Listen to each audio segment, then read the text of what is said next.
Hello mga kabayan, kumusta kayong lahat? Merienda tayo. Meron tayo ngayong pamuting kahoy.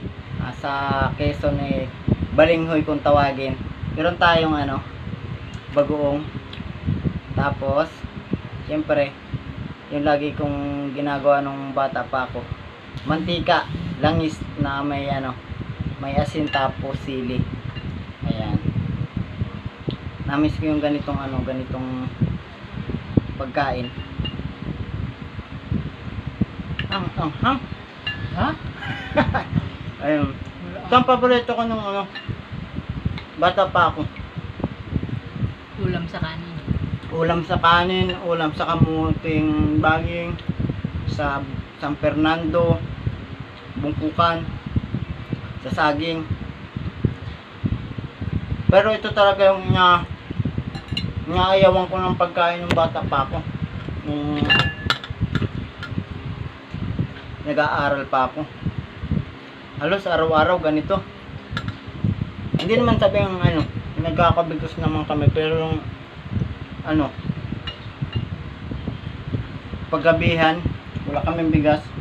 Itong kinakain namin, hinang-hina pagkamaga. Kapanghinya. Ganito lang ang pagkain nila mama pag napuntang mulingan. Tapos kami kanin, pambaon. Baon namin sa school. Mas nakakaawa si Papa nun kasi wala nang ngipin, tapos tiyaga kumain ito. Sarap! Lalo na yung ganitong dilaw. Paborito ko ito, tapos maligat. Ito, maligat sa Ayun, sa mga probinsyang mga taga-probinsya, sa mga nanggaling sa probinsya. Ayan.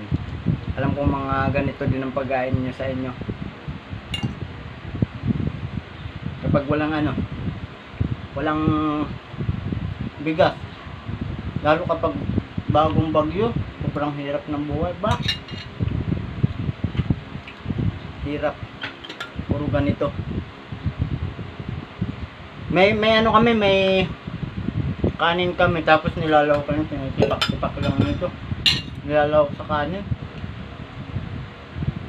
Minsan parang gusto mo ng isampay. Isampay ito Nagakilig ang laman ko pag kinabukasan. Pag ganito ang gabihan namin. Hindi kaya. Pinakamasarap nito kapag niyubak. Nilupak kung tawagin nila. Kami kasi niyubak. Tapos lalagyan mo ng star margarine sa ibabaw, tapos may asukal, tapos may gatas. Nako!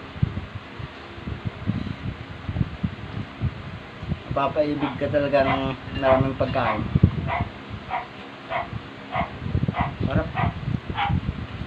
Ngayon lang ako nasarapan sa Balinghoy. Gusto ko talaga kamuting bagyo. Tapos ko yung dinuturog ko, tapos nilalagyan ko ng gata. Sarap no. Ang kamuting bagay. Ito kasi tawag nila kamuting baging. Tapos yung kamuti talaga, kamuting kahoy pala to. Kamuti. Kasi hindi nila maintindihan may mga taga syudad, hindi nila alam may Kala ko kamiging. Nagayon. Kamilging, nakukuha ko yung kamilging sa Gubat naman yun.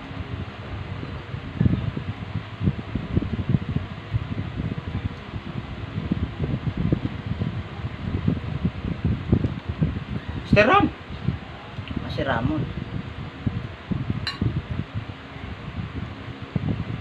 Si Papa mahilig sa ganito tsaka San Fernando.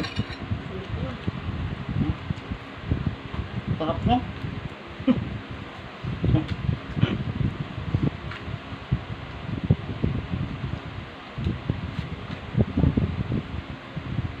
Pakasarap. Pag minsan, pag araw-araw, napakahirap. Kakapanghina. Sa mga gusto mag-diet. Ito ba yung narong kasaba? Kasaba yung English na Kasaba ba ang English nito? Nabago na.